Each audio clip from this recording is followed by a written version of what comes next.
Et donc, ce chapitre donc, s'intitule Introduction et rappel. Nous avons donc fait un certain nombre de présentations la dernière fois et on est arrivé à ce schéma-là.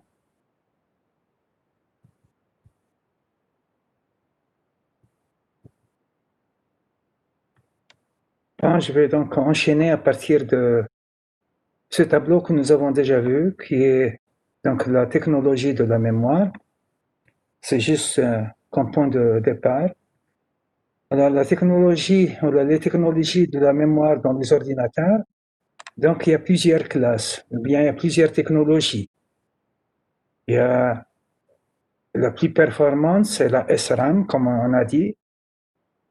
Son temps d'accès donc varie entre 1 à 10 nanosecondes. Il peut être moins avec les technologies actuelles. Et elle est très très chère. Nous avons vu que 1 gigabyte, 1 giga c'est 10 puissance 9. 1 gigabyte, il dépasse donc de loin $1000, ce qui veut dire que c'est très très cher. Donc si je veux avoir 4 gigas, donc seulement la SRAM va me coûter plus de $4000, ce qui est énorme. Donc ce qu'on fait actuellement, comme j'ai dit, donc on utilise la SRAM mais en petite quantité pour ne pas trop affecter le prix de la machine. La deuxième technologie, donc c'est la DRAM. Elle est un peu lente. Vous voyez, le temps d'accès, nous avons dit, c'est approximativement 100 nanosecondes. Si vous la comparez avec la SRAM qui fait 1 nanoseconde à peu près, donc la différence est quand même assez importante. Mais en contrepartie, donc on voit que le prix du gigabyte, donc c'est aux environs de $10, donc comparé à $1000 et plus. Donc ça veut dire c'est abordable, très abordable. D'où la raison, on l'utilise beaucoup dans les mémoires parce qu'elle n'affecte pas beaucoup le prix de la machine.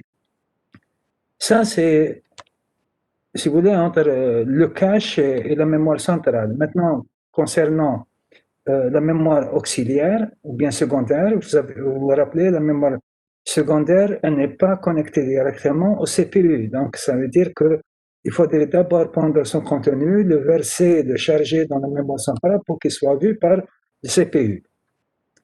Elle est donc technologie semi-conducteur. Et vous voyez, le temps d'accès, donc je passe d'une nanoseconde au microseconde, ça veut dire un peu plus long que la DRAM et la SRAM, mais en contrepartie, le prix il est très intéressant, aux environs $1. Ça peut diminuer maintenant.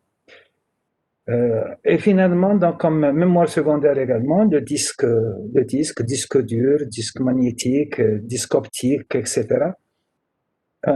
Notez l'unité, c'est millisecondes. Okay? Donc c'est millisecondes, ça veut dire que c'est très très long, une dizaine à peu près de millisecondes, mais le prix, oui, il est très bas, donc $0,1, ce qui veut dire que c'est assez intéressant. Assez intéressant. Ça, c'est, nous avons déjà discuté de cela. Bon, il y a une petite question, maintenant tout le monde sait répondre à cette question. Laquelle de ces technologies est utilisée dans la mémoire centrale? Tout le monde dit quoi?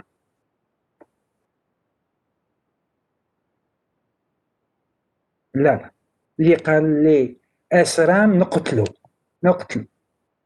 la DRAM, parce qu'on a dit on ne peut pas se permettre de placer dans la mémoire centrale de la SRAM, sinon parce que l'étendue et la capacité de la mémoire centrale elle est très grande, hein, c'est des gigabytes. Donc si on s'amuse à mettre de la SRAM dans la mémoire centrale, هي القضية هي حلال, c'est pas haram. Mais le prix de la machine devient exorbitant et il sera inabordable comme prix, tout simplement. Donc, la technologie ici qui est utilisée dans la mémoire centrale, c'est la DRAM. Elle nous intéresse par quoi? Par son prix, surtout par son prix. Et donc, on peut mettre beaucoup de mémoire dedans.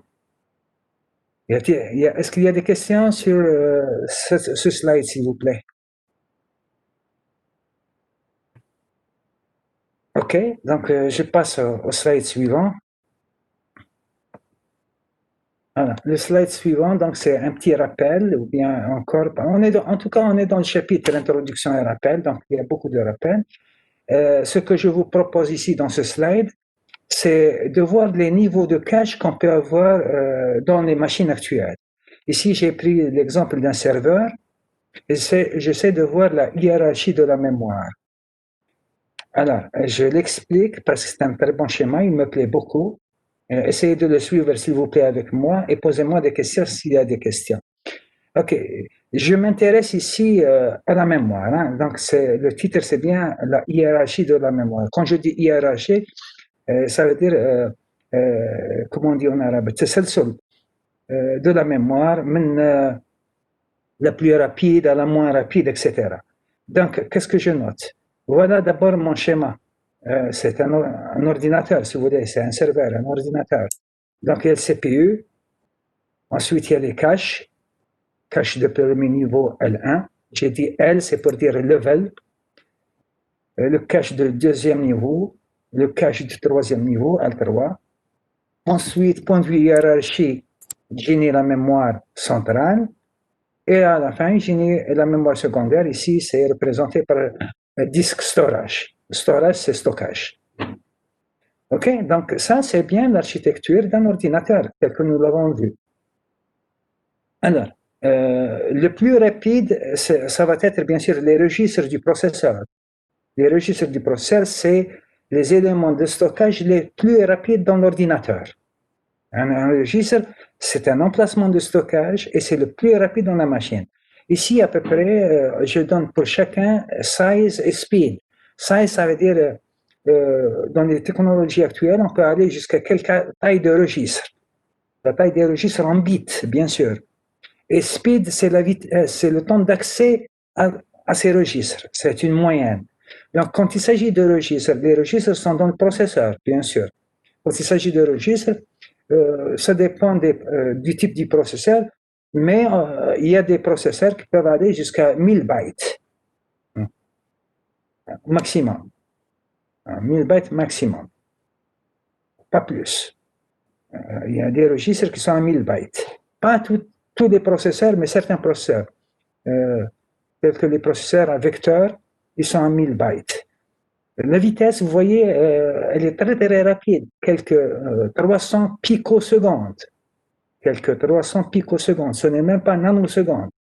Donc c'est très, très rapide, ça veut dire que quand le processeur demande une information à un registre, il l'a tout de suite. Alors, je vois un peu le chat. Attendez, je remonte un peu, parce que Anna, je ne veux pas parler à moi-même, je veux bien échanger mes données avec mes étudiants. Il y a toujours 3 niveaux de mémoire cachée. Je l'ai expliqué la dernière fois. Ça peut être un niveau, ça peut être 2 niveaux, ça peut être 3 niveaux. Ça dépend donc qu'est-ce que vous achetez. Donc, s'il s'agit d'un seul niveau, qu'un des machines qui ont un seul niveau. Alors, comme les machines actuelles, aucune fait du cache. Toutes les machines actuelles font du cache. Alors, s'il y a seulement le cache L1 maintenant, dans tous les processeurs, il est inclus dans le processeur, dans le CPU. Donc, le L1, maintenant avec les processeurs actuels, il vient toujours avec le CPU, avec le processeur. Voilà, parce qu'il est toujours présent. Donc, on s'est dit, au lieu d'avoir le CPU L1 comme le L1 vient toujours avec quand il y a un CPU, donc je parle des technologies actuelles. Donc, on l'a intégré dans le CPU. Dans le schéma, je l'ai représenté en dehors du CPU, mais dans les processeurs actuels, il est dedans. Donc, il y a des machines qui ont un seul cache, c'est le L1 barque. Il y a des machines qui ont le L1 et le L2. Alors, s'il y a L1 et L2, le L1 il est intégré dans le CPU et le L2 vient comme intermédiaire entre le CPU et la mémoire centrale. S'il y a un cache L3, donc à ce moment-là, donc c'est un ordinateur plus puissant. Le L1 il est dans le CPU, le L2 vient entre les deux, mais le L3 vient après le L2. Vous notez autre chose également, que plus je m'approche du processeur, plus la taille du cache est petite. OK? Donc alors, quand je suis sur les registres ici, alors toujours le chat, s'il vous plaît. très khabark. Je vois qu'est-ce que vous me demandez. Alors, size, c'est taille. Size, c'est taille. OK? C'est bien. Quand vous ne comprenez pas quelque chose, vous le dites. Parce que j'ai dit, dans le Korachi, les questions sont toutes intelligentes et elles sont. On ne paye rien pour les questions. Alors, monsieur, byte, c'est bit? Non, monsieur. Byte, c'est 8 bits. Notez s'il vous plaît. Il y a un mouchkel في هذه, le note une fois pour toutes. Parce qu'à l'examen, je ne répondrai pas à cette question. Donc, byte, c'est octet, c'est 8 bits. OK? Bit, c'est l'information la plus petite dans l'ordinateur. C'est soit 0, soit 1. Soit vrai, soit faux. Ninja 0, 1, parce que quand vous prenez les fils dans l'ordinateur, chaque fil, il est soit conducteur ou non conducteur. D'accord? Soit il est conducteur ou non conducteur. Donc, c'est 0 ou bien 1. Alors, سكير c'est quoi سكير؟ منين جبت هذا شكون هذا؟ عمي روش منين جبت لنا سكير هذه؟ وين قريتها؟ J'attends la réponse تاعك pour pouvoir te répondre. Size, j'ai dit c'est taille. Byte, c'est 8 bits, très bien. Non, byte, octet, 18 bits. استنى. موسى. ياسي موسى. كي تقول le non, ça veut dire واش رانا نقولوا مش صحيح. C'est ça le nom تاعك. Tu dis byte, c'est octet, نصفقوا عليك. Byte, c'est octet. Très bien. 18 bits, لا. Jamais. قول استغفر الله. Jamais. Byte, c'est octet, c'est 8 bits. ماهوش 18 bits. J'espère, Yassine Moussa, tu as rectifié ça. Qu'est-ce qu'il y a également? La taille augmente, alors la vitesse diminue. C'est tout à fait normal parce que plus la taille augmente, je l'ai dit la dernière fois, plus la taille du cache augmente, ça veut dire que le processeur va passer plus de temps à chercher une information dans cet espace qui est devenu grand. Donc on perd un peu de temps. كي تحوس على حاجة مثلا في جيبك ولا تروح تحوس عليها في خزانة, ce n'est pas le même temps. جيبك donc c'est petite taille, الخزانة c'est grande taille, grande capacité, donc ça ne prend pas le même temps. En moyenne, bien sûr. Qu'est-ce qu'il y a également? La taille augmente alors que la vitesse diminue. Ouais. S'il vous plaît, monsieur, c'est quoi la taille de cache? La taille du cache, il y a combien d'octets dans le cache? Il y a combien de cases mémoire dans le cache? C'est ça la taille du cache. Combien de cases mémoire il y a dans le cache? Où chaque case mémoire, dans sa forme la plus petite, c'est 8 bits, c'est un octet. Dans sa forme la plus petite. Mais quelle case mémoire a 1 bit? Actuellement, on compte les cases mémoire. L'unité la plus petite, c'est l'octet, c'est le byte, c'est 8 bits. J'espère que c'est clair. Qu'est-ce qu'il y a également? Non, ça c'est une discussion entre deux. Ok. C'est 8 bits et oui. Bonjour monsieur. Bonjour. Monsieur, s'il vous plaît, monsieur, la taille des caches, monsieur, 64 kilobytes ou le bit? Ok, je vais revenir sur ça. Quand c'est grand B, ça veut dire byte. Ah, d'accord. Ok. Oui. Donc, tout cela, notez-le, s'il vous plaît. Vous allez être appelé à lire des articles scientifiques. Donc, notez ça, s'il vous plaît. Alors, je reviens donc ici, je laisse un peu le chat.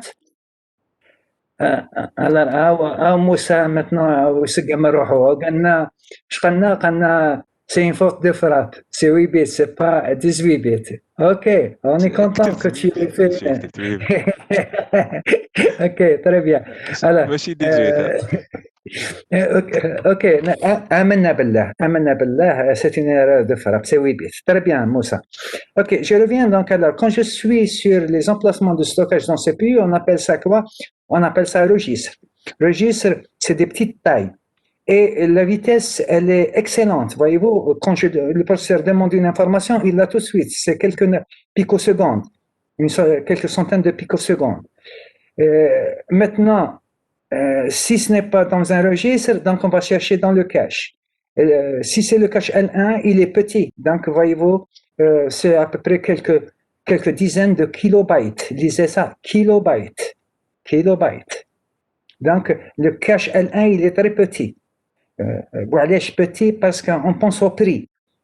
Et le temps d'accès à ce moment-là, c'est 1 nanoseconde, en moyenne. Si le processeur ne trouve pas d'information dans le L1, il va chercher dans le L2. À ce moment-là, le L2 est plus grand que le L1, voyez-vous, donc c'est 256 kilobytes. Mais on reste en kilos. On reste en kilos, alors que la mémoire centrale, elle est en gigas, n'est-ce pas? Ça veut dire que c'est des petits espaces. Ou allez des petits espaces à cause du prix de la SRAM. Parce que le L1, L2, L3 sont à base de SRAM. Mais plus l'espace.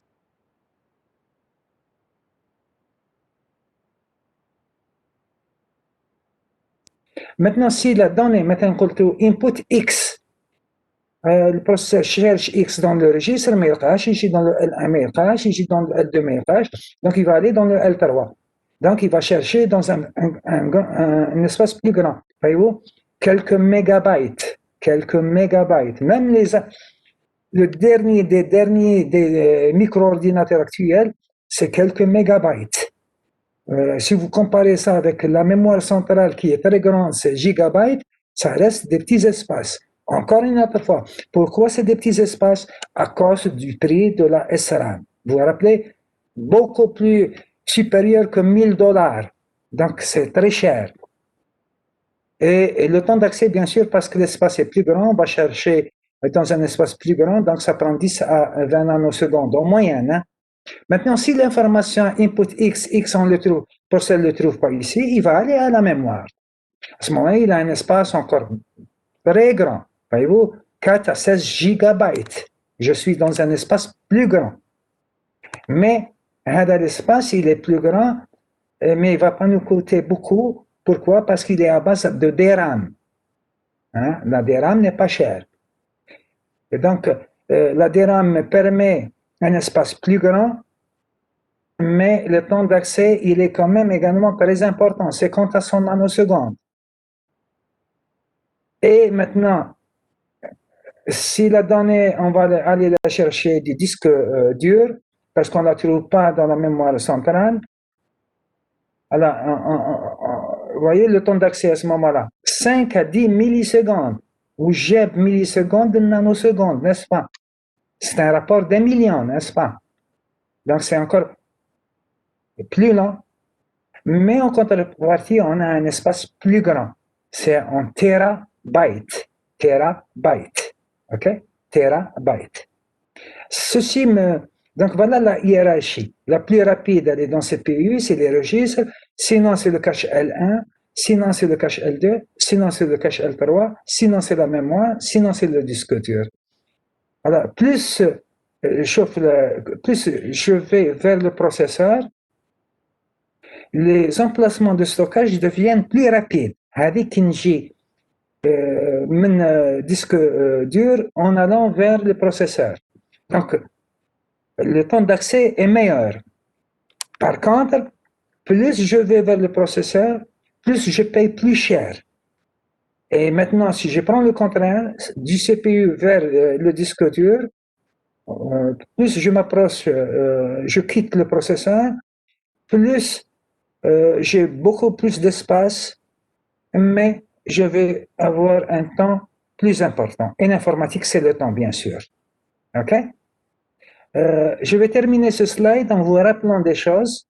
J'espère que vous les notez parce que ça doit être votre culture générale, ça doit être dans votre tête, pas dans votre cahier.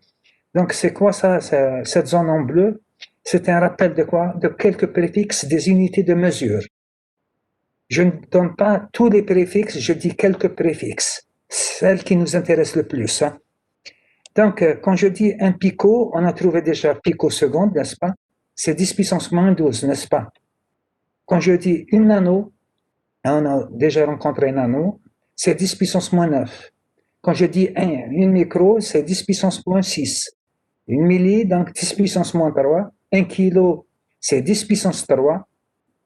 1 méga, c'est 10 puissance 6. 1 giga, 10 puissance 9.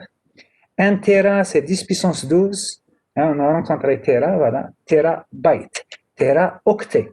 Ça veut dire téraoctet, ça va me faire 10 puissance 12 bytes. 1 hexa, c'est 10 puissance 15. Un péta, c'est 10 puissance 18. Un zeta, c'est 10 puissance 21. OK? Il y en a d'autres, il y a iota, etc. Ça ne m'intéresse pas, donc c'est largement suffisant. Mais s'il vous plaît, vous devez connaître ça. Donc, gardez-les en tête. Maintenant, millisecondes, je viens ici, je dis passement droit. S'il vous plaît, celui qui n'est pas en train de parler, ferme son micro, s'il vous plaît. Celui qui n'est pas en train de parler, ferme son micro, s'il vous plaît. Merci. Est-ce qu'il y a des questions sur ce slide, s'il vous plaît? Est-ce qu'il y a des choses que vous ne comprenez pas dans ce slide? Alors, non, c'est size, c'est une faute de frappe. OK, qu'est-ce qu'il y a également dans le chat? Monsieur, parfois, on nous demande dur le téléphone de nettoyer le cache, clean cache. C'est cache qu'on en parle. Oui, c'est un cache où on sauvegarde les données pour les trouver plus facilement que d'aller à la mémoire centrale. Mais il y a une chose. Laissez-moi vous rappeler quelque chose que j'ai dit la dernière fois. Ça va intéresser même certains de mes collègues. Écoutez ça. Supposez vous avez dit input X. Le processeur va la chercher ici. Si je suis au démarrage de la machine, les caches HEDM sont vides. Parce que le X sera dans la mémoire centrale. Donc, c'est vide. Le processeur va aller à L2, il est vide. Au démarrage, il est vide. Le L3, il est vide. Donc, il va aller dans la mémoire centrale, il va trouver la variable X. Comme j'ai dit, quand il va charger la variable X, il ne cherche pas que la variable X qui a été demandée. Il va charger la variable X et ses voisins. Parce que le chargement de là va se faire en bloc. Un bloc, c'est un multiple d'octets. Donc, il chipe X ou il chipe les voisins terreaux. Pensez, s'il vous plaît, aux matrices, pensez aux vecteurs, etc. Donc, il chipe le X, mais il chipe le X plus 1, X plus 2, X plus 3. Donc, il va les placer ici, il va les placer là, il va les placer là. OK, donc, l'opération input X, donc, finalement, à la première demande, donc, il va payer le prix de quoi? De la mémoire centrale, donc 100 nanosecondes. Mais si votre programme demande une deuxième fois input X, à ce moment-là, qu'est-ce qui va se passer? Dès qu'il vient dans le L1, il va la trouver, n'est-ce pas? Parce qu'elle a été chargée. Donc maintenant, il va bénéficier d'une nanoseconde au lieu de 100 nanosecondes. Autre chose également, j'ai dit, quand il ramène la variable demandée et ses voisins. Ça veut dire quoi? Si je suis dans un tableau, un vecteur, au départ, j'ai dit input X. Mais maintenant, si je dis input X plus 1, ça veut dire la variable suivante. Eh bien, il la trouve là. Pourquoi? Parce qu'on a ramené la variable X et ses voisins. Donc, il va la trouver ici. Et donc, ça sera très rapide, l'accès sera une nanoseconde. Dernière chose, quand il ramène les données, ça ne veut pas dire qu'elles sont effacées de là. Il y a toujours une copie de là. Donc X, elle sera ici, elle sera là, elle sera là, et elle sera ici également. Donc il y a toujours une copie dans la mémoire centrale. Voilà pour cette partie-là. Donc je vais avancer un peu s'il vous plaît, parce que je pense au TD. Les TD commenceront la semaine prochaine, s'il vous plaît. Les TD la semaine prochaine, les TP l'autre semaine. Donc, la semaine prochaine, il n'y aura pas de TP. Il n'y aura seulement que les TD. Alors, attendez, je reviens, Marshall, j'ai sauté. Allez, classe. Alors, je passe à un autre slide. Ça, c'est la hiérarchie des mémoires. C'est ce que je viens d'expliquer. Ce que je viens d'expliquer, c'est la chose suivante. J'ai dit, l'objectif de la hiérarchie de la mémoire, c'est quoi? C'est mémoire rapide, mais chère, avec peu d'espace près du processeur. C'est-à-dire, voilà, la hiérarchie, on la représente en pyramide, comme ça. La hiérarchie de la mémoire dans un ordinateur. On la représente en pyramide. Vous voyez que si au sommet de la pyramide, il y a les registres du CPU. بعد كان تاع le cache, ça peut être cache L1 وحده, la cache L1, L2, L3, donc ça dépend. Ensuite, vous avez la mémoire centrale. Et j'ai dit la mémoire centrale, elle est à base de DRAM. Ensuite, il y a les disques, qu'un magnétique, qu'un optique, ou qu'un les bandes magnétiques qui sont les plus lentes. Alors, qu'est-ce que vous notez? Dans cette pyramide qui représente la hiérarchie des mémoires dans les ordinateurs actuels. Alors, plus je vais vers le sommet de la pyramide, plus je fais quoi? Le prix augmente par bit.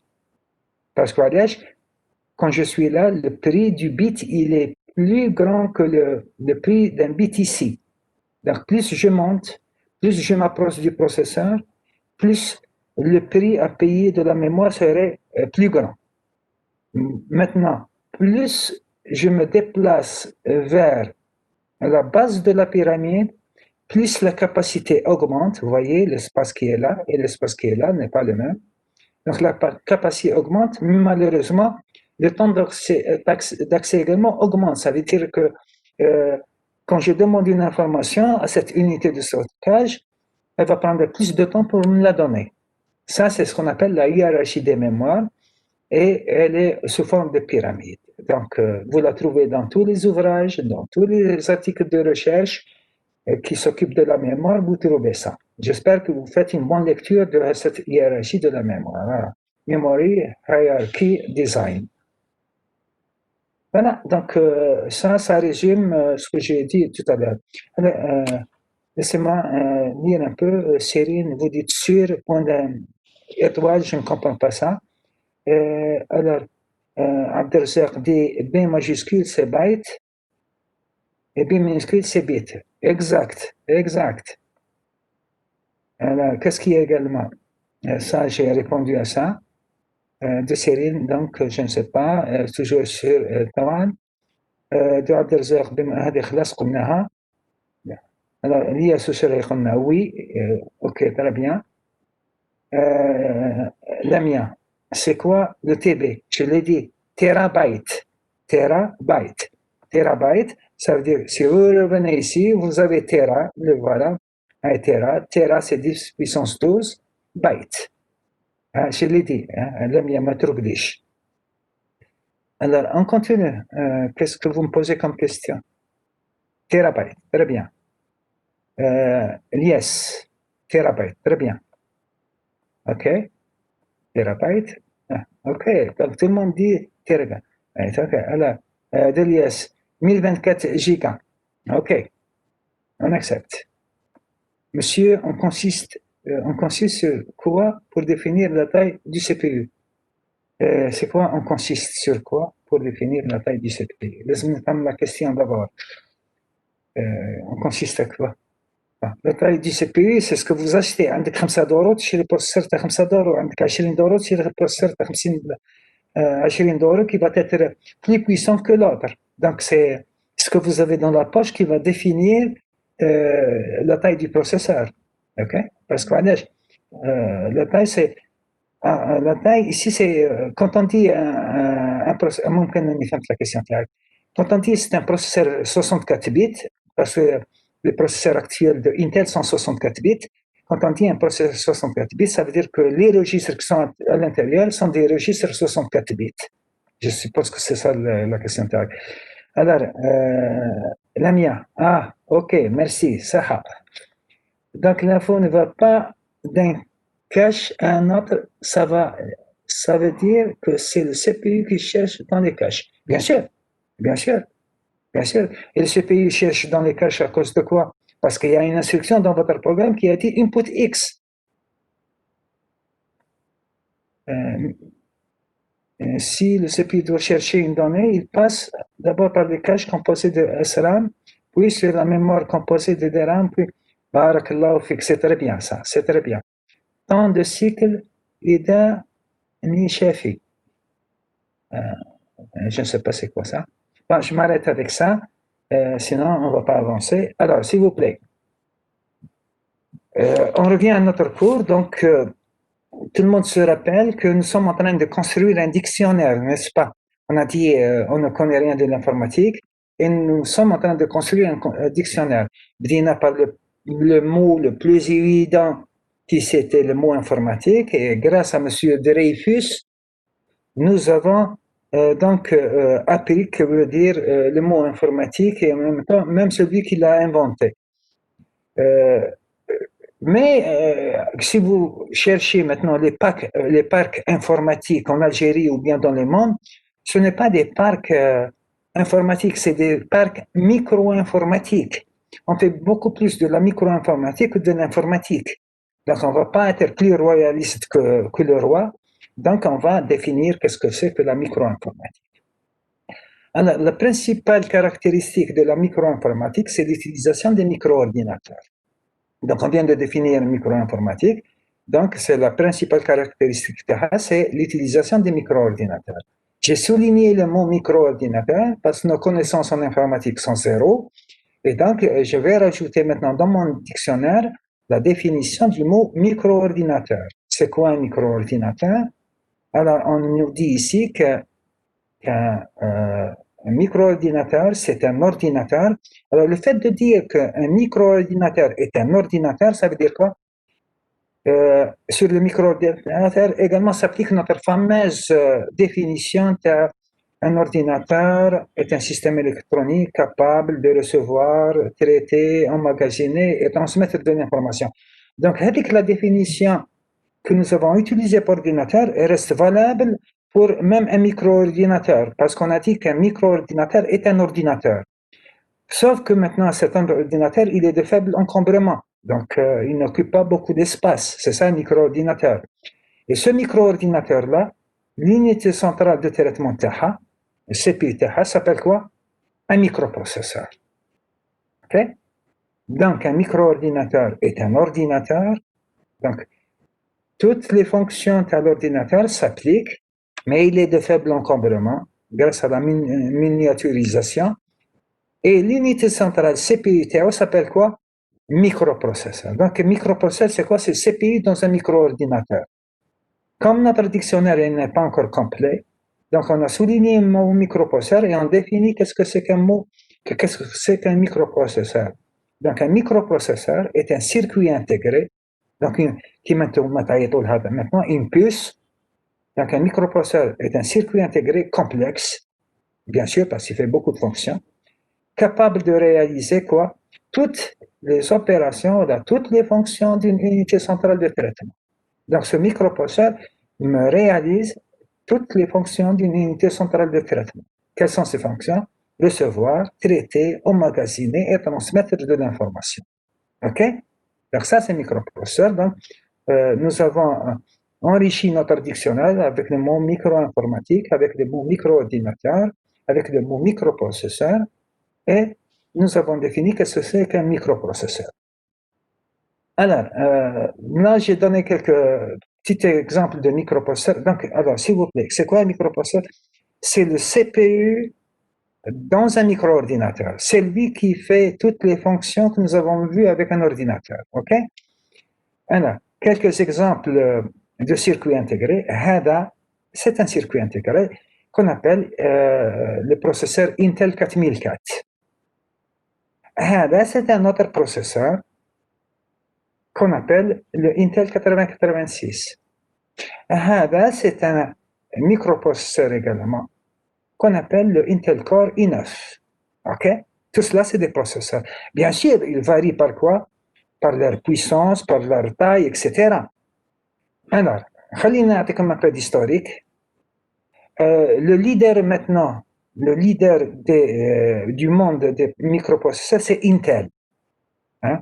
Quand vous achetez maintenant, vous avez soit Intel, soit AMD, etc. Je parle de la marque du microprocesseur. Maintenant, je suis devant un laptop où il y a une étiquette qui est écrite Intel Inside. Intel Inside, ça veut dire dans le laptop que je suis en train d'utiliser, à l'intérieur, il y a un processeur Intel. Maintenant, Intel, donc, c'est un constructeur de microprocesseurs. J'ai le mot Intel, ça c'est juste culture générale. Le mot Intel, c'est une contraction entre deux termes. Int, c'est pour dire international. EL, c'est pour dire électronique. De là, ils ont formé le mot Intel. OK? Alors, le Intel 4004, notez bien ça, s'il vous plaît. Vous m'entendez, s'il vous plaît? Ça, je vais dire des choses assez importantes. Vous m'écoutez? Vous êtes là, Yachin? Répondez-moi parce que je ne sais plus. Oui, monsieur. أنا سي Oui, بوجيه monsieur. أنا سي ok, très bien. Alors, le processeur Intel 4004, le microprocesseur 4004, c'est le premier microprocesseur que Intel a construit. Donc, historiquement parlant, le premier microprocesseur que Intel a fabriqué, c'est هذا le microprocesseur. Ok? هذا le microprocesseur, on appelle le 4004. Ben, quelqu'un va dire maintenant, si vous le comparez avec les processeurs d'aujourd'hui, vous allez dire, bah, Cheikh, il fait rien du tout. Mais il a l'avantage d'être le premier microprocesseur créé par Intel. C'est un processeur 4 bits. Ça veut dire que les informations qui sont utilisées à l'intérieur sont codées sur 4 bits. Sont codées seulement sur 4 bits. C'est un autre microprocesseur, 8086. Lui, c'est un microprocesseur 16 bits. Donc, on est passé du 4 bits au 16 bits, ici. C'est pratiquement un des derniers cris. C'est la 10e génération qu'on appelle le Intel Core i9.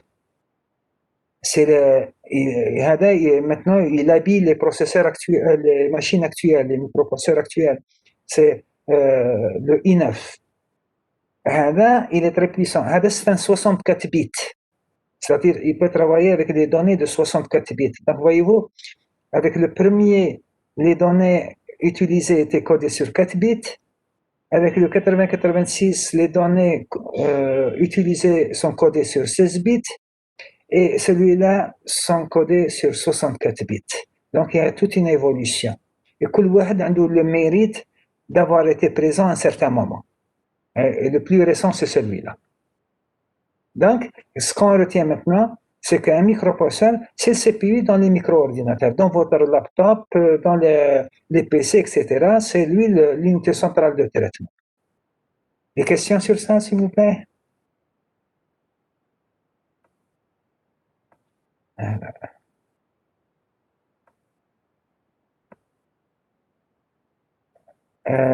Quand vous m'écrivez un paragraphe, je ne peux pas lire tout cela. Alors, je préfère donc continuer ici. Non, ne m'écrivez pas des paragraphes parce que je ne peux pas par manque de temps. Intel, je viens de dire, international électronique. C'est une contraction entre ces deux termes-là. OK. Alors, on reviendra sur ça pour donner plus de décor. Alors, comme si vous vous rappelez, comme on a fait avec l'ordinateur, on a donné son schéma synoptique, vous vous rappelez très bien. Alors, comme maintenant on est sur un micro-ordinateur, on va donner maintenant son schéma synoptique. Maintenant, c'est le schéma synoptique d'un micro-ordinateur. Vous vous rappelez, j'ai dit schéma synoptique, ça veut dire je ne donne pas le détail des détails. Synoptique, ça veut dire je donne les grandes unités fonctionnelles. Seulement les grandes unités fonctionnelles d'un micro-ordinateur. Alors, qu'est-ce que je vois ici? Que le cœur battant, ça veut dire le système nerveux de mon micro-ordinateur, c'est quoi? C'est le microprocesseur. Voilà, le microprocesseur que je note par microprocesseur. Dorénavant, quand j'écris la notation, ça veut dire microprocesseur. Voilà le microprocesseur qui est le CPU dans un micro-ordinateur. Quand il s'agit de micro-ordinateur, si je veux être précis, on ne dit pas CPU, on dit MPU. MPU, Microprocessing Unit. Ok, c'est le microprocesseur. Alors, ce microprocesseur, pour fonctionner, ce microprocesseur, donc rappelez-vous, ce microprocesseur, c'est là où on fait tous les traitements.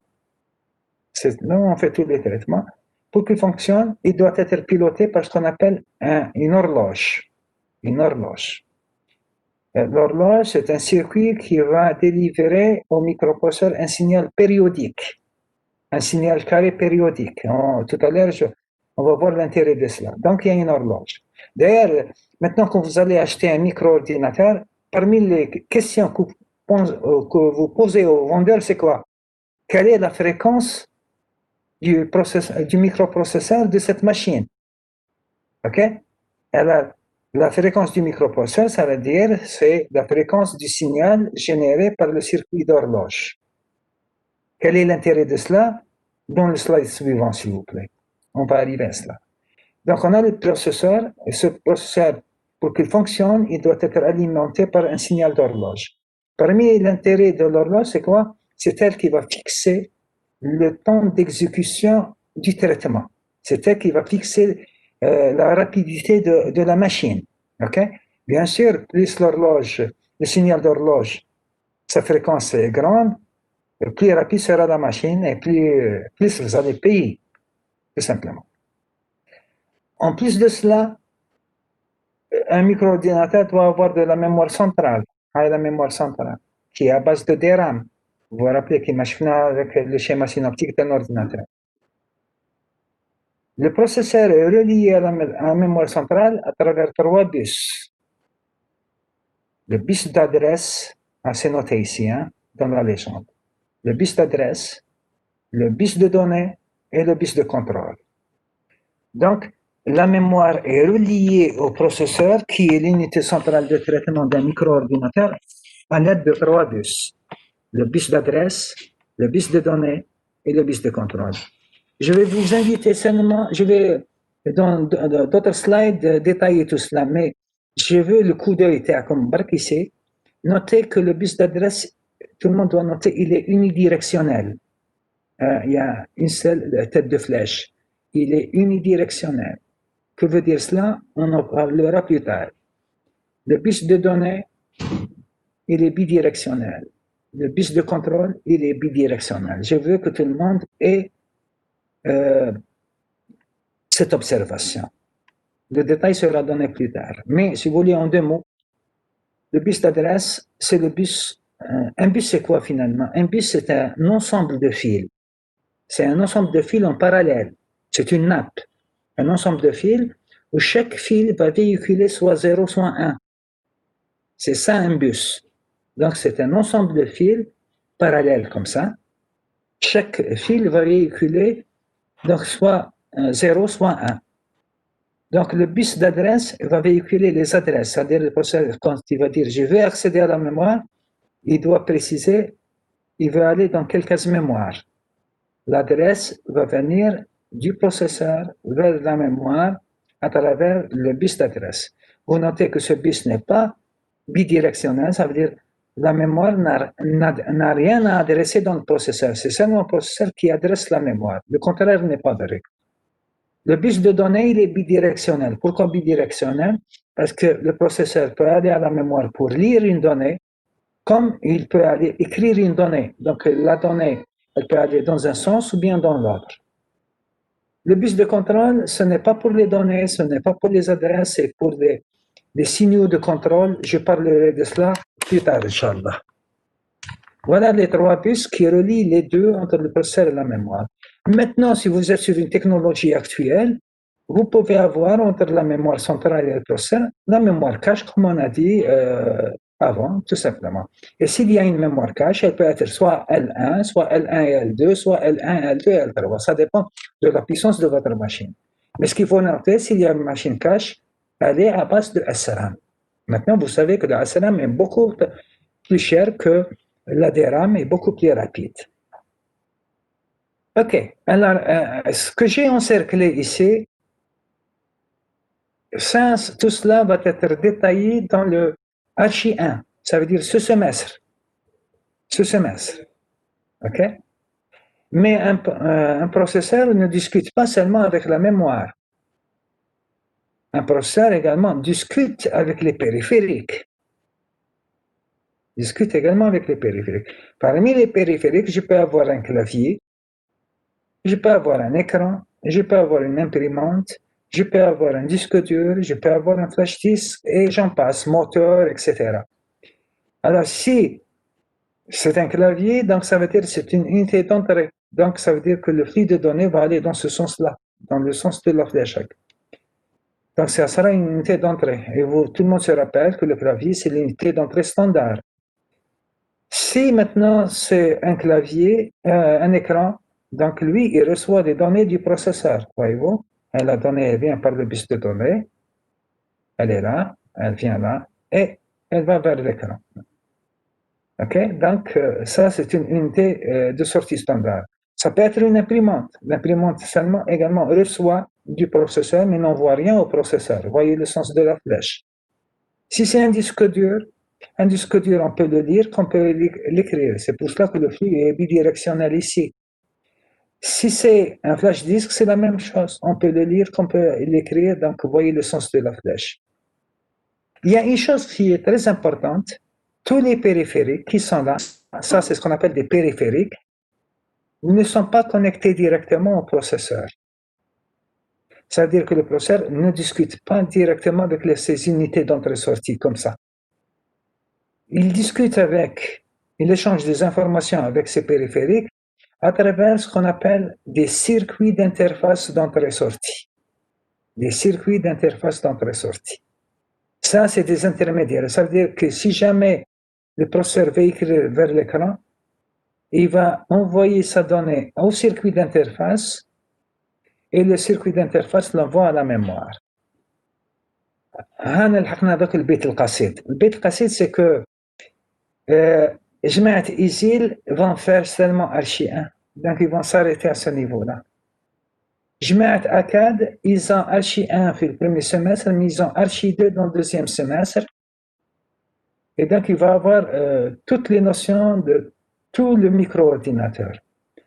Ben, je ne vous cache pas, j'ai fait des mains et des pieds pour changer le programme de ISIL. Au niveau de notre département, ça a été accepté parce que dans ISIL, le programme devient annuel. Donc, on a eu l'accord des programmes que j'ai proposés pour une année. Malheureusement, تعرفوا احنا بلادنا بلاد البروات. De l'université USHB, la proposition doit monter vers le ministère. Et au ministère, Covid-19, donc ça n'a pas été fait cette année, alors que c'était prévu cette année, où donc votre module devient semestre annuel.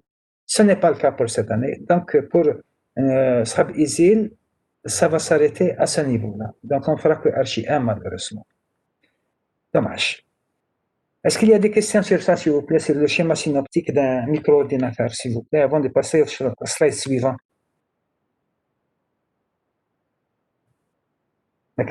Donc je passe au slide suivant. Ok, alors le slide suivant. Donc tout le monde se rappelle dans le slide précédent que le microprocesseur doit être alimenté par un signal d'horloge. Et ce signal d'horloge va permettre de fixer la vitesse de fonctionnement, d'exécution dans le processeur. On ne peut pas imaginer un processeur sans horloge. Maintenant, le circuit d'horloge, il peut être externe au microprocesseur, comme il peut être interne dans le microprocesseur. Dans les processeurs actuels, donc, parce qu'on s'est dit, qu'un processeur qui a un circuit d'horloge, donc autant mieux mettre le circuit d'horloge dans le processeur. Donc, dans les processeurs actuels, le circuit d'horloge, il est intégré dans le processeur. Mais qu'il soit externe ou interne, il est là, tout simplement. Alors, on avance. Alors, je donne quelques caractéristiques maintenant de mon micro-ordinateur. Je vais commencer par l'horloge. En quoi elle nous intéresse, l'horloge? L'horloge que vous payez quand vous achetez un micro-ordinateur, plus la fréquence de l'horloge est élevée, plus votre micro est rapide. Alors, c'est quoi la fréquence d'horloge?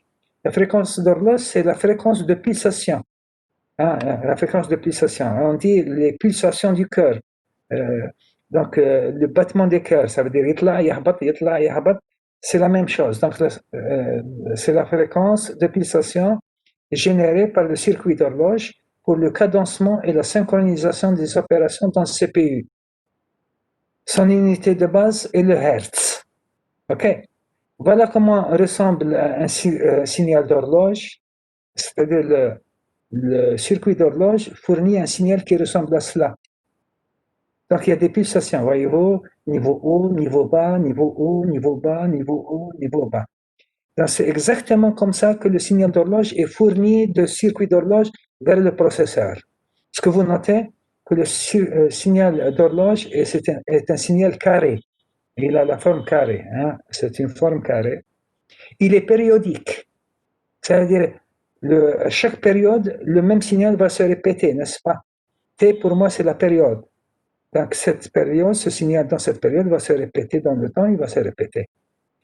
Donc T étant la période de ce signal. Et si je fais 1 sur T, j'obtiens un quoi? J'obtiens la fréquence. Hein? Vous vous rappelez le bac, comment vous appelez ça الدور والتواتر المسام. الدور هو la période والتواتر هي la fréquence. Alors maintenant, si la période qui est là, elle est en secondes, la fréquence à ce moment-là, elle est en quoi? En hertz. Ok? Si la période, elle est en l'unité terrestre, c'est une seconde, la fréquence serait le hertz. Finalement, c'est quoi la fréquence? La fréquence, c'est tout simplement, dans une seconde, combien cette période va se répéter. C'est ça finalement la fréquence. D'accord? Alors, si t est égal à une nanoseconde, un exemple, alors, si t est égal à une nanoseconde, à ce moment-là, la fréquence serait quoi? 1 sur une nanoseconde, n'est-ce pas? Et l'inverse de nano, c'est quoi? C'est giga. L'inverse de nano, c'est giga. On peut revenir marche arrière pour voir ça. Hein. Nano, c'est 10 puissance moins 9, n'est-ce pas? Et quand je passe à 10 puissance 9, c'est giga. Donc, giga, c'est l'inverse de nano. On revient.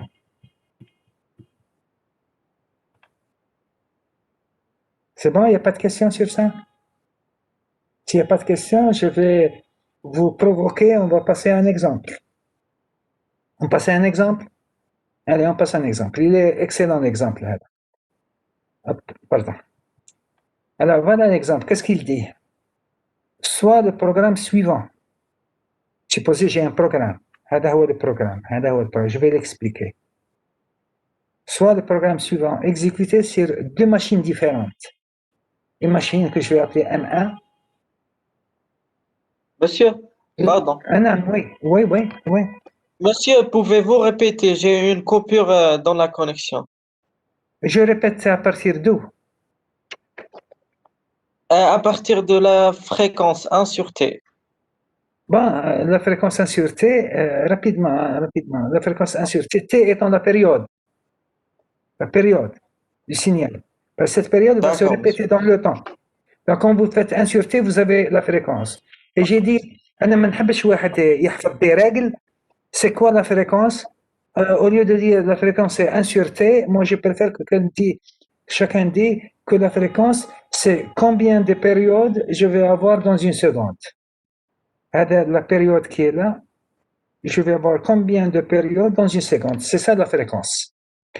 Et j'ai dit si t est égal à 1 nanoseconde, à ce moment-là, la fréquence serait 1 GHz. Parce que giga, c'est l'inverse de nano. Nano, c'est 10 puissance 9 et giga, c'est 10 puissance 9. Voilà, شكون هذا؟ سراولية.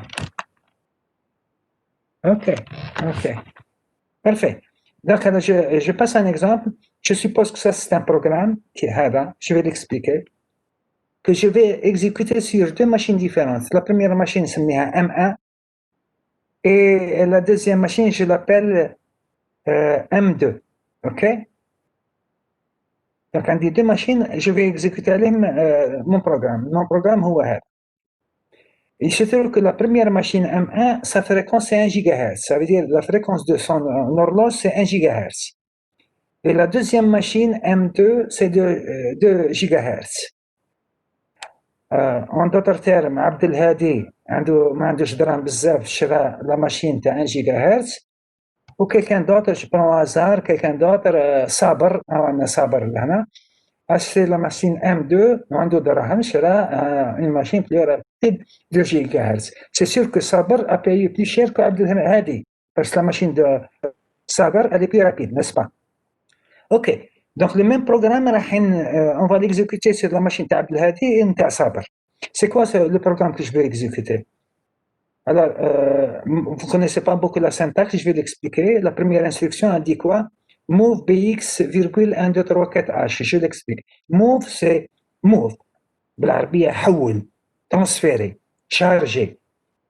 Dans bx, PX c'est un registre dans les processeurs de Intel. Je cherche quoi? Je vais charger quoi? La constante 1, 2, 3, 4, H. H, c'est pour dire que la notation elle est en hexadécimal. OK? Ça veut dire quand cette instruction est exécutée, le registre BX va avoir quoi? La valeur 1, 2, 3, 4. H, c'est en hexadécimal. OK? Je vois un peu le chat. Si vous dites affectation, on dit barakallahu fik. Si vous me dites load, oui, c'est load. C'est move, c'est move. Ma référence, Anna, c'est les processeurs de Intel. Et les processeurs de Intel disent move. OK? Parce que quand vous arrivez maintenant à la programmation, vous allez dépendre du processeur que vous êtes en train d'utiliser. Ma référence dans tous les cours d'archi, c'est les processeurs de Intel. Pourquoi j'ai choisi Intel? C'est pour la simple raison parce que c'est eux qui dominent le marché de la micro-informatique. OK, donc move, oui, c'est chargé tout simplement, c'est une affectation. J'affecte à un registre BX la constante 1, 2, 3, 4. Rappelez-vous, H pour moi, c'est pour dire hexadécimal. La deuxième instruction, c'est qu'il y a un autre registre qui s'appelle CX, je vais lui charger la valeur 6, 7, 8, 9, H. C'est bon? Ensuite, je fais une addition. Je fais une addition entre quoi? Entre BX et X. BX est un registre que j'ai chargé au préalable. Mais X pour moi, ce n'est pas un registre, c'est une case mémoire. Donc, l'instruction, qu'est-ce qu'elle va faire? Elle va dire BX reçoit BX plus X. Hein? Le premier argument que je cite ici, c'est l'argument destination. Ça veut dire c'est lui qui reçoit le résultat. Okay? Donc, add, c'est additionner. BX, c'est le registre BX que j'ai chargé au préalable avec cette valeur. X, c'est une case mémoire. Ce n'est pas le nom d'un registre. Donc, l'instruction, encore une autre fois, elle veut dire tout simplement BX reçoit BX plus X. Et bien sûr que l'opération va s'effectuer dans l'UAL, parce que l'UAL, c'est l'unité arithmétique. C'est bon, c'est clair? La prochaine instruction a dit quoi? Additionner à CX BX. Je fais la somme de deux registres, CX et BX. CX est un registre également. Donc, en pseudocode, cette instruction est équivalente à quoi? CX reçoit CX plus BX. Parce que l'argument que je cite ici est l'argument destination. Oui, Marwan, c'est ça, exactement ce que tu me dis. Et à la fin, j'ai une instruction qui dit quoi? Additionner la case mémoire Y avec CX. Additionner la case mémoire Y avec CX. Donc, ceci va faire quoi? L'équivalent en pseudocode, c'est que la case mémoire Y va recevoir le contenu de la case mémoire Y plus CX. Parce que l'argument destination, c'est Y. OK? Ça, c'est mon programme. Y est un registre vide. Là, il y a Rajal. Je viens de dire. Pour moi, Y est une case mémoire. Ce n'est pas un registre. C'est une case mémoire. Ça veut dire elle est dans la RAM. OK? Les seuls registres ici que j'ai, c'est BX, CX. BX et CX. X et Y, c'est des cases mémoire. OK. Alors, pour chacune de ces instructions, je vais vous dire, elle va s'exécuter dans combien de périodes. Alors, ça dépend de l'importance de l'instruction. Il y a des instructions rapides qui vont s'exécuter en une seule période. Ça veut dire une nanoseconde, maintenant. Quand d'autres, elles sont plus lentes, en 2 nanosecondes, etc. C'est ce qu'on appelle le cycle d'horloge. Hein? On ne va plus dire période, dorénavant on dira cycle d'horloge. Cycle d'horloge, c'est la période de l'horloge. Maintenant, move BX 1, 2, 3, 4, H, هذه l'instruction, je suppose qu'elle s'exécute au bout de 3 périodes de l'horloge. Donc, إذا بدأت منا راح تدير واحدة لزوج حتى لهنا pour qu'elle soit exécutée. 3 périodes de l'horloge.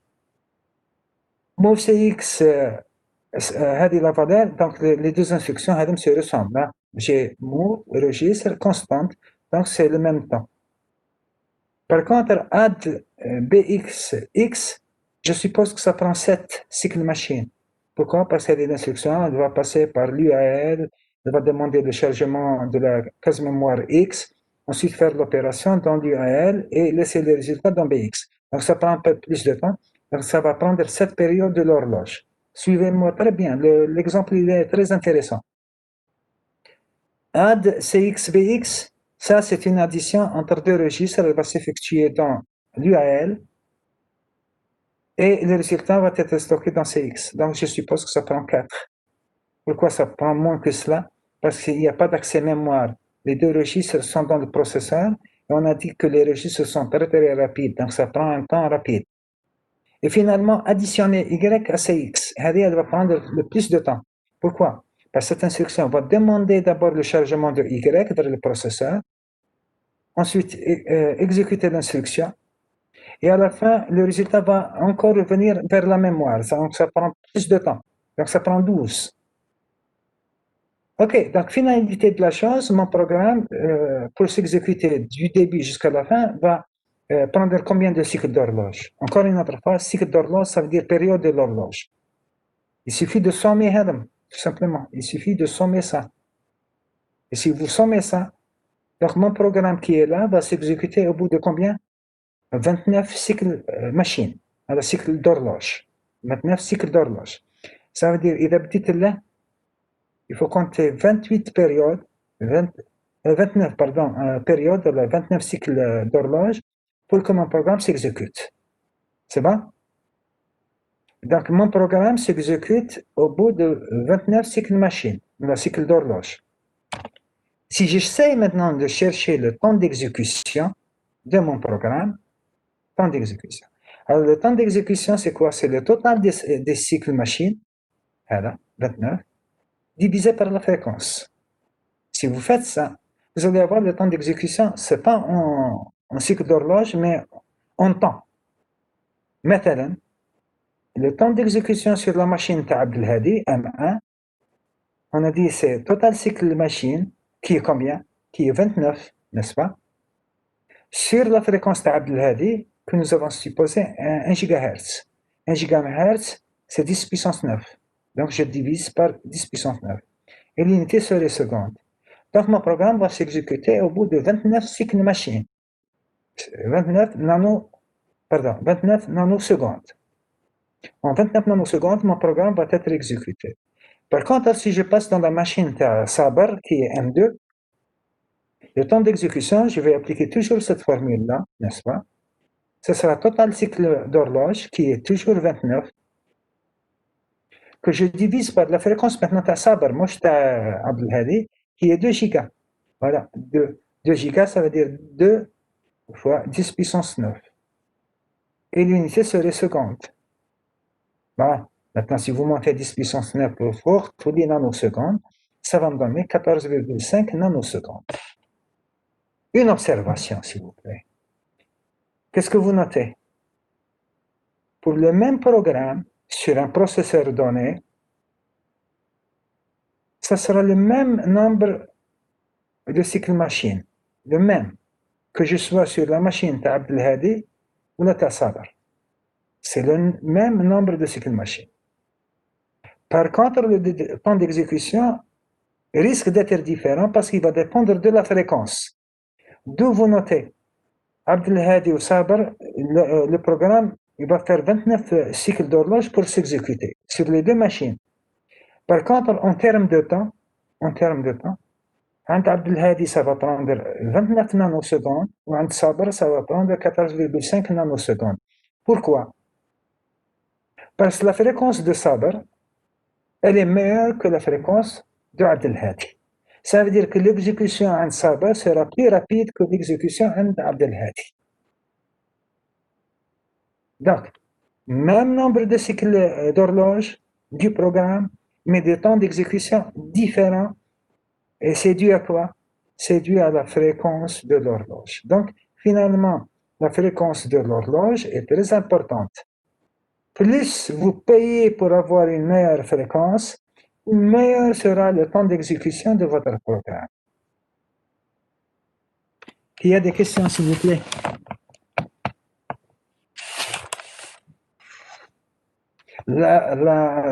C'est pas l'horloge de Sabre est meilleure. Je corrige, شكون هذا؟ قاسي. ما تزيدش تقول l'horloge de Sabre est meilleure. قل la fréquence de l'horloge est meilleure, ok? Celle qui a une valeur, c'est la fréquence. Voilà, très bien. D'autres questions, s'il vous plaît? On reviendra à ça, on t'aide si vous voulez pour discuter plus de cela. En tout cas, on deviendra expert sur le temps d'exécution quand on va avancer, parce que le programme Makash a détenu un programme intéressant, mon chakra séquentiel, vous trouvez des boucles, etc., où les instructions se répètent, etc. On aura à discuter de tout cela. Alors, شكون هذا صابر؟ شكون هذا صابر؟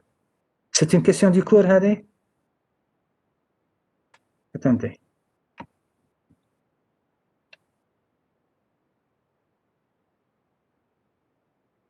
Je vois qui c'est. Je vois qui c'est, celui qui me pose une question. Bien, Sabar est un étudiant qu'on aime beaucoup. Il est عندنا في la section. Son nom complet, c'est Abdelrahman Sabar. Voilà. J'ai répondu à la question. Mais je ne vous dirai pas qui a envoyé cette question parce que ça a été envoyé en privé. Alors, on continue. Je crois qu'on a donné un sens à l'horloge et à la fréquence d'horloge. Je crois qu'on a donné un sens. On a compris que la fréquence d'horloge, elle est très importante. Elle nous permet d'estimer, d'évaluer le temps d'exécution d'un programme en termes de temps. Parce que sinon, je vais avoir le temps d'exécution en termes de cycle d'horloge seulement. Et on vient de voir sur les différentes machines, un programme a le même nombre de cycles d'horloge, mais on peut avoir des temps différents dû à quoi? Dû à la fréquence, tout simplement. Ok, alors on avance s'il vous plaît. J'ai terminé ça, j'ai terminé d'expliquer l'intérêt de l'horloge, je passe maintenant au processeur. Je passe au processeur. Alors, le processeur, c'est-à-dire CPU, ou bien l'UCT, c'est le processeur dans les micro-ordinateurs. Ou bien c'est le MPU. Donc, CPU, donc alors ça dépend que l'UCT, elle comprend. Alors, disons, on parle comme ça. L'UCT, elle comprend des registres généraux. On vient de voir dans l'exemple précédent des registres généraux. BX, c'est un registre général, c'est pour contenir des variables, des valeurs. BX, c'est un registre général. Donc, les registres généraux, c'est pour contenir les données de traitement. J'avais expliqué ça quand j'ai présenté le schéma synoptique d'un ordinateur. L'UCT d'un microprocesseur également peut contenir des registres spécifiques tels que les registres d'état. J'avais expliqué ça. Le pointeur de pile, le compteur ordinal, j'ai déjà parlé de cela. L'UCT d'un processeur également doit avoir une unité de commande et de contrôle. Et on m'avait posé la question, c'est quoi, monsieur l'UCC? J'ai dit, c'est l'unité de commande et de contrôle. Elle permet de recevoir les instructions dans leur aspect logiciel. Et l'UCC va traduire ces instructions-là par des signaux physiques qui vont sortir pour dire qu'est-ce que l'instruction veut faire exactement. On peut avoir également de la mémoire cache ou bien seulement une file d'instruction. Une file d'instruction, c'est la forme la plus simple possible d'une mémoire cache. Attendez le chapitre 2, vous allez voir de quoi il s'agit. Hein, donc, les registres généraux, c'est quoi? Je vais encore les expliquer. Ce sont des zones de stockage, c'est ce que nous avons dit, internes au processeur, qui m'a AX, BX, etc., où les données à traiter par le programme sont chargées. C'est-à-dire les données qui sont dans la mémoire, je les charge dans les registres généraux pour leur faire un traitement. Mais qui m'a dit, move BX, X, مثلا. Ils sont très rapides, vous êtes d'accord avec moi que les registres généraux sont très rapides, mais en nombre très limité à cause du prix, mais également à cause de l'espace du processeur. Exemple des registres des processeurs, je cite les registres des processeurs Intel, notamment les registres AX, BX, CX, CL, DL, ce sont des registres généraux. Et plus de détails, attendez le chapitre 2, s'il vous plaît. Je vois que le chat à un moment, combien de registres on peut trouver dans le processeur? J'ai déjà répondu à cette question, je connais Islam. J'ai déjà répondu à cette question. J'ai dit ça dépend de la puissance de votre processeur. Qu'est-ce que vous avez acheté comme processeur? كاين اللي فيه un nombre كاين اللي فيه أكثر. Ça dépend de la puissance du processeur que vous avez acheté. Tout simplement. Donc, je ne peux pas vous dire exactement il y a combien. Donnez-moi le nom du registre et je vous dirai il y a combien exactement. Alors, on continue, s'il vous plaît. Registre spécifique. Ce sont, j'ai déjà parlé de cela également, ce sont des zones de stockage, ça veut dire ce sont des registres, des zones de stockage internes au processeur pour un usage spécifique. Donc, le premier registre ici, c'est pour un traitement général. Je cherche même les constantes, les variables, etc. Mais ce sont également des registres, donc rapides, etc. Mais un travail spécifique. Maintenant, le compteur ordinal, on a déjà parlé de cela. C'est juste un rappel, parce qu'on a déjà, qui est un registre qui contient quoi? L'adresse de la prochaine instruction à exécuter dans le programme. On a déjà parlé de cela. On a même parlé de comment s'incrémente le compteur ordinal, etc. J'arrive maintenant au dernier point de ce cours. Parmi les registres spécifiques, le registre d'état. Le registre d'état. Alors, le registre d'état, c'est un registre spécifique. Ça veut dire qu'il n'est pas là pour un calcul général, un traitement général. Il a sa spécificité. Où chaque bit de ce registre, pourquoi? Parce qu'un registre, c'est un ensemble de bits. Chaque bit de ce registre est appelé bit d'état. Donc, quand je suis sur le registre d'état, chaque bit s'appelle bit d'état.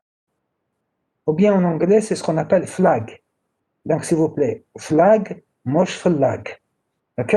Flag, alors, fournissant une information spécifique sur l'état du processeur. Maintenant, carry, overflow, est-ce que le résultat est nul, est-ce qu'il est positif, est-ce qu'il est négatif? C'est ça, l'état du processeur. Parmi ces bits, ici dans ce chapitre d'introduction à l'appel, je ne vais pas faire tous les bits d'état. Ça sera le deuxième chapitre. Je vais donner des exemples. Parmi ces bits d'état, les flags CF, OF et ZF. Je rappelle que le flag CF, c'est le carry flag, le bit d'état OF, c'est overflow flag, et le bit ZF, c'est quoi? C'est le zero flag. OK? Ça, c'est des bits d'état. Donc, ils appartiennent au registre d'état. OK? Alors, j'arrive maintenant au dernier slide de ce cours. Je donne une petite explication ici. C'est juste un rappel. Mais vous allez noter que je ne la donne pas de la même manière qu'on vous l'a donné l'année dernière. L'année dernière, on vous a donné une règle, et ici, je donne une autre manière comment voir la chose.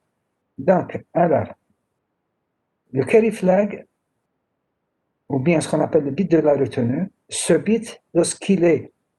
Attendez, ça me gêne, il y a quelque chose qui me gêne, il y a une fenêtre qui me gêne. Je fais... Voilà, ça me remonté. Donc, ce bit, lorsqu'il est positionné à 1, c'est-à-dire quand le processeur positionne ce bit à 1, c'est pour nous dire quoi? Il veut nous signaler un dépassement de capacité. Donc, le processeur, après une opération arithmétique, maintenant, il met ce bit qui est dans le registre d'état, il le met à 1, il veut nous signaler un dépassement de capacité. Mais ce dépassement de capacité concerne seulement les opérations non signées. Donc, le CR concerne seulement les opérations non signées. Où je mets un dépassement de capacité. Maintenant, on trouve cette valeur plus cette valeur. Est-ce que le processeur est capable d'écrire sur le résultat? Est-ce qu'il a assez de bits pour représenter le résultat? Si oui, CF égale à 0. Sinon, CF serait égal à 1. OK? Donc, CF, c'est pour nous dire est-ce que le processeur est capable de représenter le résultat de cette opération. Mais ça ne concerne que les arguments de l'opération qui sont non signés. Ça veut dire il n'y a pas de signe, c'est en valeur absolue. Je vais donner un exemple tout à l'heure. Je vais maintenant sur OF. OF, c'est l'overflow flag, c'est celui que vous avez connu. Mais voyez la définition que je lui donne maintenant. Ce bit, ça veut dire le OF, lorsqu'il est positionné à 1, quand le processeur Le force en 1, c'est pour me signaler un dépassement de capacité. Vous voyez, c'est la même chose avec CF. C'est pour me signaler un dépassement de capacité. Mais ça concerne seulement les opérations signées. Effectivement, ça veut dire quand les opérations ont des signes. Hein? Plus ça, moins ça. OK? Donc, les nombres qui sont signés. Donc, alors, ça veut dire que le CF et le F ont la même interprétation. Les deux concernent quoi? Signalent un dépassement de capacité. C'est le commun entre les deux. Et ce qui est différent entre les deux, c'est quoi? C'est que le CF ne concerne que les opérations non signées. Les opérations dont les arguments n'ont pas de signe. Et OF ne concerne que les opérations qui sont signées. OK? Question, s'il vous plaît. Question. Attendez, est-ce que je peux écrire annotation? Je vais écrire quelque chose et vous me répondez à cette question, s'il vous plaît. Alors, je prends le T, je me mets ici. Voilà, c'est bon. Voilà. Question.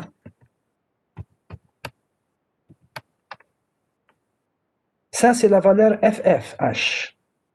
H, c'est pour dire hexadécimal, n'est-ce pas? C'est bon? Donnez-moi l'équivalent de cette valeur en décimale, s'il vous plaît. Oui, Cette valeur vaut combien? Oui, combien? oui, 1. Là, En écrivez décimal, 15. en décimal 15, 15. En binaire, oui, 1. Là, استنى. 15 c'est pour un seul F, là, qu'un deux F. 15, 15. Retournez ici. Là. 255. Parce que, علاش؟ خليني نزيد cette valeur, c'est ça en binaire. OK, dire espace. C'est ça en binaire, n'est-ce pas? هذا c'est le F ou هذا c'est le F, n'est-ce pas? Vous êtes d'accord avec moi? Alors, si je prends cette valeur-là, ça sera 1 fois 2 puissance 0, parce que ça c'est en binaire. 1 fois 2 puissance 0, plus 1 de puissance 1, plus 1 de puissance 2, jusqu'à arriver à dire 1 fois 2 puissance combien? 7. Et ça va me faire 255. OK? Ça va me faire 255. Alors, je reviens. J'ai posé la question et on a eu une réponse, n'est-ce pas? وراهي تعمل أصلا نعاود نحكم الشات ما كرهش نكتبها لنا الشاطر هذا. OK. Non. Attendez, les enseignants ne répondent pas, s'il vous plaît. Les enseignants ne répondent pas. Heureusement que c'est en privé. Parce qu'on a des collègues qui assistent au cours, donc ne répondez pas, s'il vous plaît. FF, elle vaut combien, s'il vous plaît, en décimale? Je m'adresse à ISIL, les étudiants de ISIL.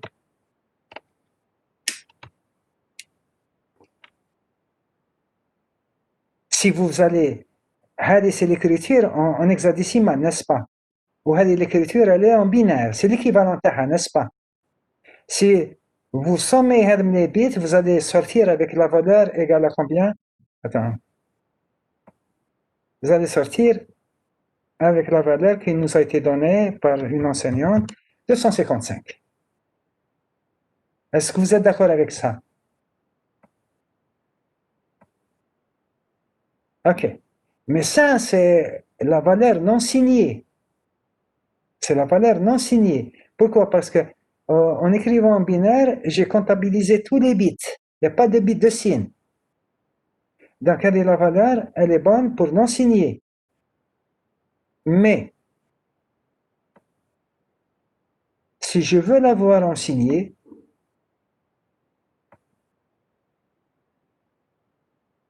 je vais dire qu'il y a un bit de signe. Et comment on travaille en complément à 2? En complément à 2. Le premier bit, c'est le bit de signe, n'est-ce pas? À ce moment-là, cette valeur est négative, parce qu'en complément à 2, si le bit de port fort est égal à 1, ça veut dire que le nombre est négatif. Donc, ça suppose à ce moment-là que c'est égal moins quelque chose. Et sur quelque chose, comment je vais l'obtenir? En prenant le complément 2 de cette valeur. Le complément 1 va me donner des zéros partout. Et pour avoir le complément 2 plus 1, ça va me donner 1. Donc c'est la valeur, c'est moins 1. OK?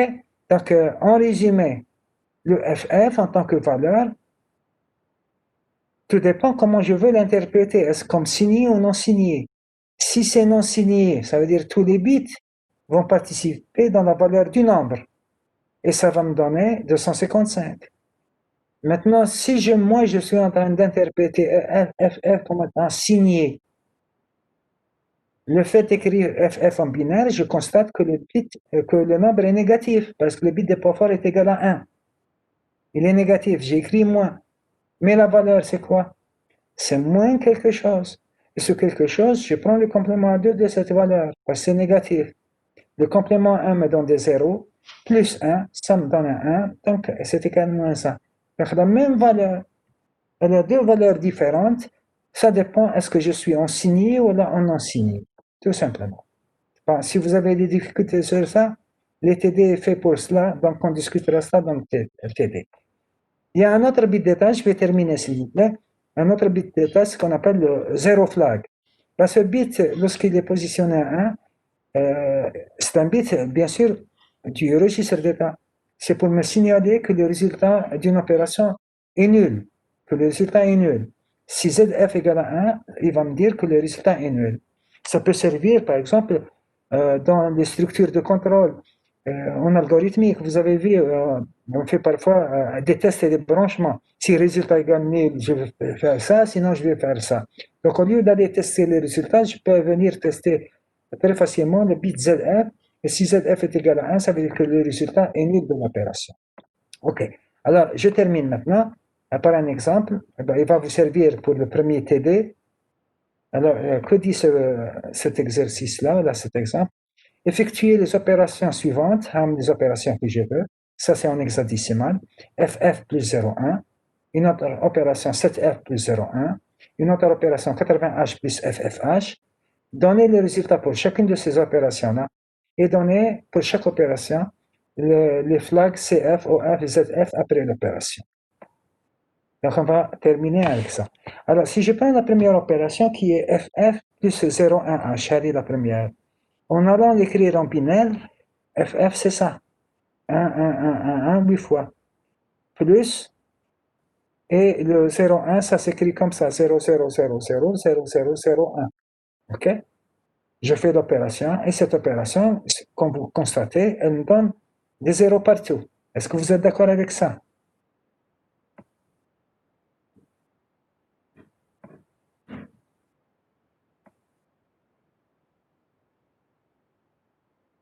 Est-ce que le résultat est égal à 0? Oui, pourquoi? Parce que dans le monde informatique, avec les processeurs, le résultat a toujours la même taille que les arguments. Si les arguments sont sur 8 bits, le résultat doit être sur 8 bits. Donc, il y a toujours compatibilité de la taille du résultat avec la taille des arguments. Donc, si vous voyez que mes arguments sont sur 8 bits, à ce moment-là, le résultat doit être sur 8 bits. OK? Alors, en prenant cette opération, oui. Oui. J'ai pas compris la différence entre une opération signée et non signée. Parfois, quand je vous demande quel est votre âge, si je vous dis quel est votre âge, est-ce que votre âge que vous allez me donner est signé ou non signé? Vous n'allez pas me dire un في عمري plus 25 ans. Vous allez me dire 25 ans. Quelqu'un va pas me dire mon âge c'est moins 12 ans. Donc l'âge est quoi? L'âge est tout simplement un nombre non signé, mais يمشيش معاه un signe. Un autre exemple. Si je vous dis quelle est la température maintenant à Alger, plus 16 degrés. Si je vous dis quelle est la température maintenant à Montréal, راح تقول لي moins 2 degrés. Donc la température est un nombre signé. Vous êtes d'accord avec moi? Donc finalement, quand vous faites un traitement en informatique sur des données, qu'il y a certaines données qui sont non signées, qu'il y a d'autres qui sont signées. Donc quand vous avez des données qui sont signées, ça veut dire je mets des signes, plus et moins. Quand des nombres sont non signés, elles sont non signées par leur nature.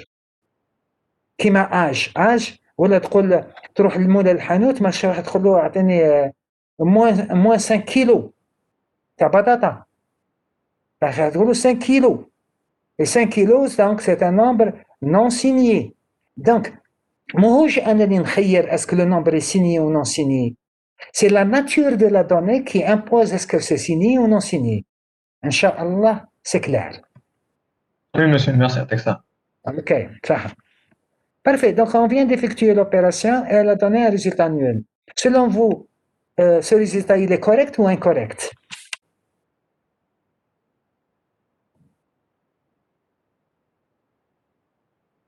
Il est les deux à la fois. Il est correct, il est incorrect. Je m'explique. Tout dépend, est-ce que je suis en train de considérer cette opération comme signée ou non signée? Si je suis en train de la considérer comme étant signée,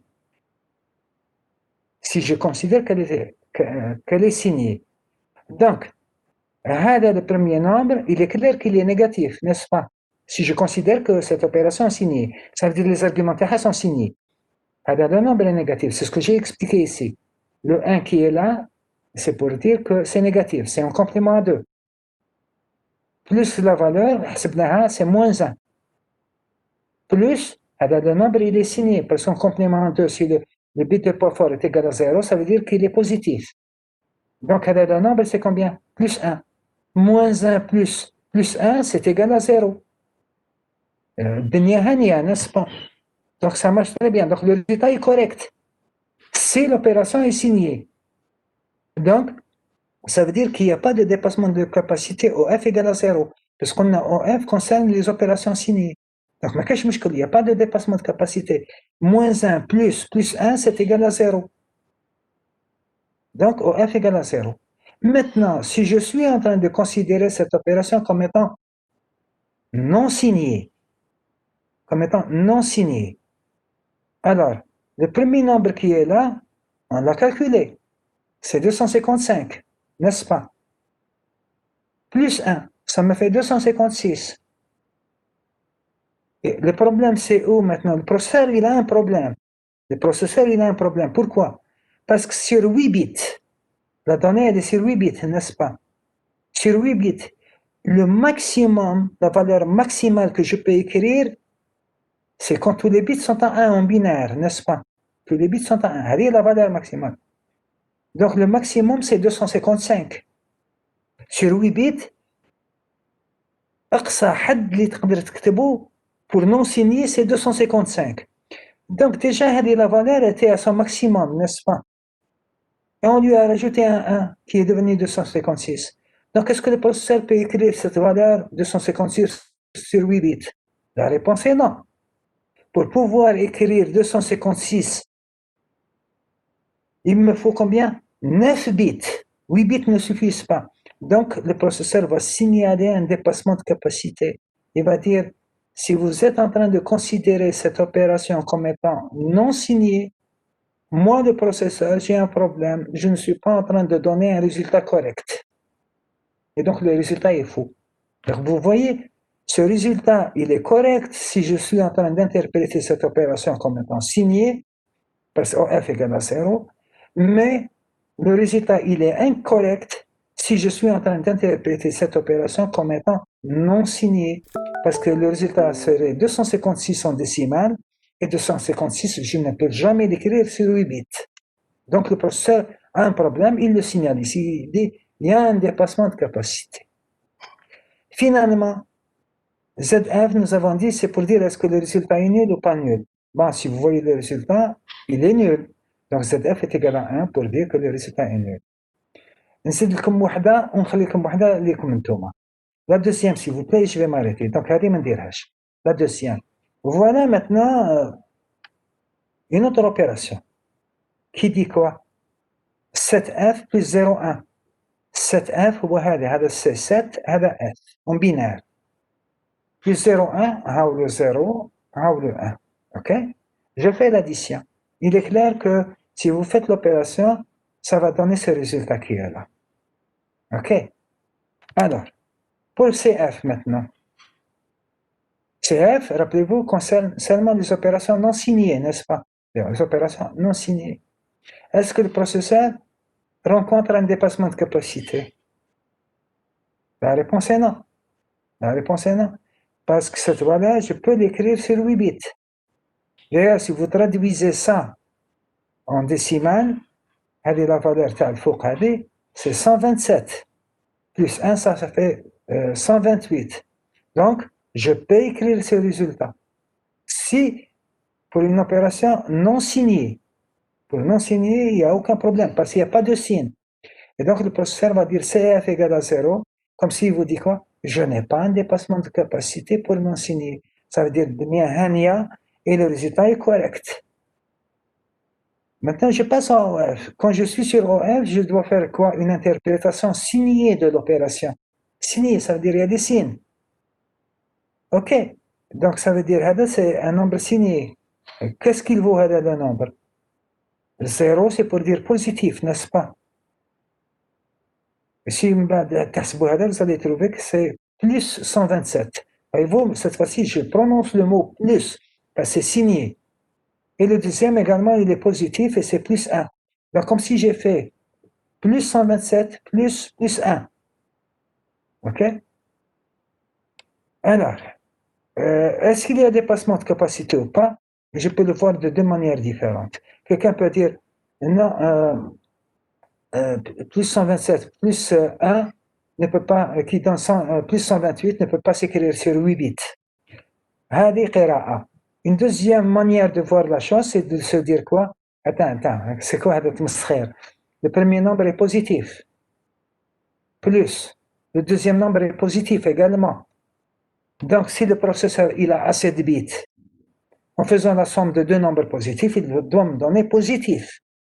Mais qu'est-ce que je constate? Il me donne un nombre négatif. Ça veut dire qu'il y a quelque chose qui ne va pas. Ça veut dire que le résultat ne peut pas s'écrire sur 8 bits. Et donc, OF est égal à 1. Ça veut dire que ce résultat, cette fois-ci, il est correct pour non signer, mais il est incorrect pour signer. Alors que le premier, il était incorrect pour non signer, il était correct pour signer. Et finalement, ZF est égal à 0. Pourquoi? Parce que le résultat est non nul. Voilà. Je vous laisse interpréter. Ok, donc je vois s'il y a dans le chat quelque chose. Alors, Ibrahim, tu nous dis quoi? Ibrahim, positif nous donne résultat négatif. Ok, c'est ce que je viens de dire. Positif plus positif donne négatif. Donc, ça, c'est pas normal et donc il y a un dépassement de capacité. Qu'est-ce qu'il y a? Vous pouvez nous envoyer le fichier PDF maintenant? Maintenant. Dans la journée, نبعثولك إن شاء الله. Dès que je vais avoir une connexion, نبعثولك. Mais je le ferai dans la journée, s'il vous plaît. Je le ferai dans la journée. Bien, on vient de me signaler que la semaine prochaine, Inch'Allah, c'est le présentiel, n'est-ce pas? C'est le présentiel. لحد الساعة, on sait que c'est le présentiel, mais on n'a pas reçu encore d'emploi du temps. Donc, attendez de recevoir l'emploi du temps et on va suivre l'emploi du temps à la lettre. Donc, moi, la semaine prochaine, Inch'Allah, je ferai le TD qui est prévu à 9h40 le samedi, plus le cours le samedi. Enfin, je ne sais pas, إذا بدلوا تبعوا. Le groupe اللي ندير له أنا بالsamedi de 9h40 هو اللي راح نكريه. الآخرين seront pris par Madame Jidel. Voilà. Donc, est-ce qu'il y a autre chose avant de vous libérer? Monsieur Ayesh, est-ce que je peux intervenir? Qui est avec moi d'abord? C'est Madame Jidel. Ah, ok. أهلا وسهلا Madame Jidel. Wa alaykoum salam wa rahmatullah. Salam wa rahmatullah. Et meilleurs vœux. Alors, je veux juste signaler aux étudiants des groupes 3 et 1 qu'au lieu de Hmm. faire TD le samedi, je les ai déplacés au lundi. Donc, pour le groupe 3, ça va être le lundi à 8 heures. Et pour le groupe 1, ça sera le lundi juste après, c'est-à-dire à 9h40. Ok. Madame Gidel, vous voulez qu'on vous coince? C'est-à-dire, On va vous coincer. Donnez-nous les salles. ils m'ont pas envoyé les salles. Peut-être que Ouais, c'est sur l'emploi du temps. non, jusqu'à hier soir, elle n'était pas encore dans l'emploi Voilà, on du m'a temps. pas transmis les salles, pardon. Mais Et ça ne sera pas le même emploi du temps. Et ça sera pas le même emploi du temps. D'accord. Quand le présentiel, d'accord. il ne ressemble pas à l'emploi du temps. C'est pour ça que j'ai dit D'accord. qu'il faut attendre l'emploi du temps. Donc, vous allez avoir des salles. Ah, je Vous pensais allez qu'ils avoir des respectent salles. le même emploi du temps qu'ils ont envoyé au début. Et moi, j'ai demandé à ce qu'on me change parce que je peux pas faire le samedi TD. Et on Ouais. m'a donné le lundi. D'ailleurs, je vous ai dit ça par mail. Ouais, Et c'est ouais, ouais, juste pour ouais. les étudiants concernés. Les groupes concernés, c'est le groupe 3 à 8 heures, le groupe 1 à 9h40. Voilà. C'est tout ce que je Ok, voulais très dire. bien. Merci, Madame Chidel. Il Merci, n'y a pas Madame de Chidel. quoi. Je vous remercie beaucoup. Ben, الله يبارك فيك. Je prends 2 minutes de votre temps. كان certains qui me posent des questions. كان هذا جاتي اسمه جاتي c'est ça اسمه جاتي وراه attendez je t'ai perdu de nouveau. Donc pour le test opération monsieur vous pouvez répéter la pyramide. OK هذه حاجة يبقى donc bon j'ai vu une question très intéressante c'est une quand vous donnez une opération, ça c'est important, il faut bien le noter. Quand vous donnez une opération à l'ordinateur, maintenant l'ordinateur, je lui dis, fais-moi cette opération. Bien sûr, il va la faire dans l'UAL, n'est-ce pas? N'attendez pas un dialogue de l'ordinateur avec vous, n'attendez pas que le professeur n'attendez pas à ce qu'il vous dise, est-ce que vous voulez l'avoir signé ou non signé, il ne fera pas ça. Quand vous lui donnez l'opération, pour gagner du temps, oui, il fait les deux interprétations. Il ne vous pose pas la question, est-ce que vous voulez la faire signer ou non signer? Vous lui donnez FH plus 01H, il fait les deux interprétations. Et il vous fournit CF et OF. Bien sûr, maintenant, vous, soit l'opération, elle est signée ou non signée. Donc, si vous prenez un cas, ne prenez pas l'autre. Si vous prenez le deuxième cas, ne prenez pas le premier. Donc, si c'est non signé, prenez CF et ne voyez pas OF. Si votre opération elle est signée, prenez OF et ne prenez pas CF, tout simplement. Donc, le professeur ne vous pose pas la question est-ce que vous voulez l'avoir signée ou non signée. Il fait les deux interprétations directement. Mais vous devez prendre une seule interprétation, soit signée, soit non signée. Si non signée, prenez seulement CF et ne voyez pas OF. Si c'est signé, prenez OF et ne voyez pas CF. Pour ça, je l'ai donc expliqué. Je termine par la dernière. On m'a dit qu'il y a une coupure Monsieur, de connexion. Monsieur, Oui, oui. s'il vous plaît. Monsieur, Ouais. on a un cours maintenant. OK, donc, salam alaikum. Merci. Désolé, salam monsieur, alaikum. puisque le prof m'a appelé pour, OK, je je demande comprends. pardon, Parce qu'il y monsieur. a des questions.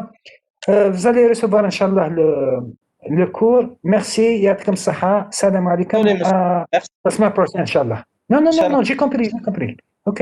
Aïe, Merci. koala khair. Salam. Salam alaikum. Sahab, Salam. salam.